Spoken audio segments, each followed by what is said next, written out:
नमस्कार, astrology I of the Vedas में आपका स्वागत है। जन्म कुंडली के केंद्र भाव। जन्म कुंडली के जो केंद्र भाव होते हैं वो जन्म कुंडली के पिलर होते हैं।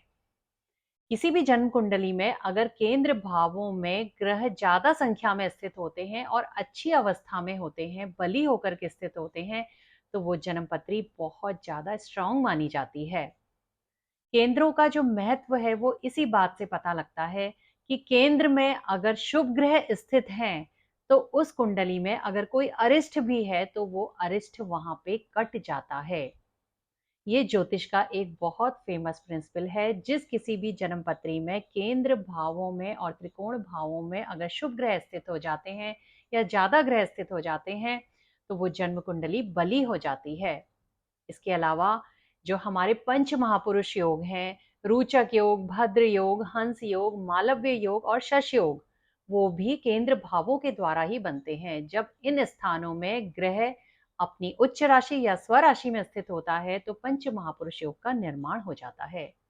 तो इससे पता लगता है कि जन्म कुंडली के केंद्र भाव काफी महत्वपूर्ण होते हैं। लेकिन उन जन्म पत्रियों में क्या होगा जिन जन्म पत्रियों में केंद्रों में कोई भी ग्रह स्थित नहीं है? कैसा फल उन जातकों को मिलेगा? तो आज के इसी वीडियो में आपके इन्हीं सारे डाउट्स को मैं क्लियर करूंगी। मैं दो ऐसी फेमस पर्सनालिटीज के चार्ट आपको दिखाने वाली हूं जो अपने जीवन में बहुत ज्यादा ऊंचाइयों पे पहुंचे थे। इतिहास में उनका नाम लिख गया था और उनकी जन्म कुंडली के केंद्र भावों में कोई भी ग्रह स्थित नहीं था। इसके साथ ही आपको ये भी बताया जाएगा कि जब जन्म कुंडली के केंद्र भाव खाली होते हैं तो उसके बारे में शास्त्रीय ग्रंथों में क्या कहा गया है। तो इन्हीं सारी बातों पे आज हम विस्तार से चर्चा करेंगे। अब भाव खाली होने का क्या अर्थ है? भाव खाली होने का ये अर्थ है कि उस भाव का जो संचालन है वो उस भाव में स्थित ग्रहों के द्वारा नहीं होगा। यहाँ पे आपको तीन चार बातें दिमाग में रखनी है कि उस भाव के स्वामी को आपने देखना है कि उस भाव का स्वामी कहाँ गया है। उस भाव का जो स्वामी है वो कैसे योगों में शामिल है। क्या वो किसी तरीके का अच्छा राजयोग धन योग बना रहा है या वो भाव स्वामी किसी अरिष्ट योग में शामिल हो गया है। और उस खाली भाव पे कैसे ग्रहों की दृष्टि आ रही है। क्या उस भाव पे शुभ ग्रहों का प्रभाव आ रहा है या उस भाव पे मैलेफिक प्लेनेट अपनी दृष्टि डाल रहे हैं। इसके अलावा आपने ये भी ध्यान रखना है कि उस भाव का जो कारक ग्रह होता है वो कैसी स्थिति में है। इसके अलावा आपने एक बहुत महत्वपूर्ण चीज हमेशा याद रखनी है कि आपने नवांश कुंडली में जरूर जाना है और रिलेटेड जो वर्गा चार्ट हैं, जैसे आपके चार केंद्र भाव हैं, आप देख रहे हैं वो बिल्कुल खाली है और उसमें से आपने अपने 10th हाउस को देखना है। तो आप D1 चार्ट के साथ साथ नवांशा चार्ट और दशांशा चार्ट को जरूर देखेंगे। अगर आपने देखा कि आपका पूरा केंद्र चारों खाली है और आप चौथे भाव का विश्लेषण करना चाह रहे हैं तो इन सारे पॉइंट्स के साथ आपको चतुर्थांशा चार्ट को देखना होगा। तो उन जो ये भाव होते हैं, नवांश कुंडली होती है, ये ग्रहों की ग्रह कितने ज्यादा स्ट्रांग हैं और कुंडली में कितना दम है ये नवांश कुंडली भी आपकी बताती है। जीवन का क्षेत्र जो तय करने में है वो ये वर्गा चार्ट एक बहुत महत्वपूर्ण भूमिका अदा करते हैं। अब आपने ये तो जान लिया कि अगर केंद्र भाव खाली हैं तो आप किस तरीके से जन्मपत्री को देख सकते हैं। लेकिन यहाँ पे केंद्र भाव खाली होने पर भी क्या किसी योग का निर्माण होता है? जी हाँ, अगर किसी जन्मपत्री के चारों केंद्र भाव खाली हैं तो वहां पे बहुत ही फेमस वापी नाम के योग का निर्माण हो जाता है। और अगर आप देखें तो सभी शास्त्रीय ग्रंथों में इस योग के बारे में दिया गया है। ये वापी योग एक फेमस आकृति योग है जो कि नभस योग का एक प्रकार होता है। अब इसके फल जो बताए गए हैं वो ये कहे गए हैं कि ऐसा व्यक्ति जिसकी जन्मपत्री में वापी योग बनता है उस व्यक्ति का मन, उस व्यक्ति का ध्यान, उस व्यक्ति की प्रवृत्ति हमेशा धन कमाने में, संपत्ति को जुटाने में और भौतिक सुख साधनों को इकट्ठा करने में रहती है। इसके साथ ही वहां पे ये भी बताया गया है कि ऐसे जो लोग होते हैं वो कृपण होते हैं। कृपण शब्द का अर्थ आप सभी को पता है कंजूस, यानी कि इसका पहला मतलब है कि जिस समय जरूरत है, जरूरत के समय आप अपने धन को खर्च नहीं करते हैं।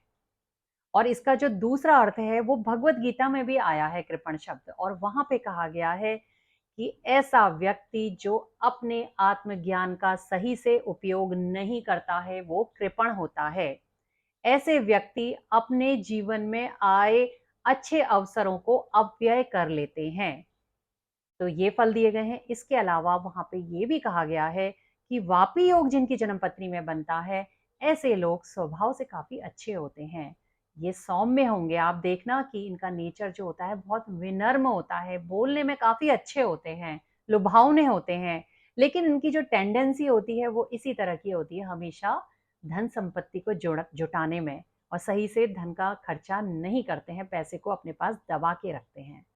ऐसे जो लोग होते हैं वो शारीरिक रूप से स्वस्थ होते हैं, मानसिक रूप से भी स्वस्थ रहते हैं और आध्यात्मिक रूप से भी स्वस्थ रहते हैं और एक लंबी आयु जीते हैं।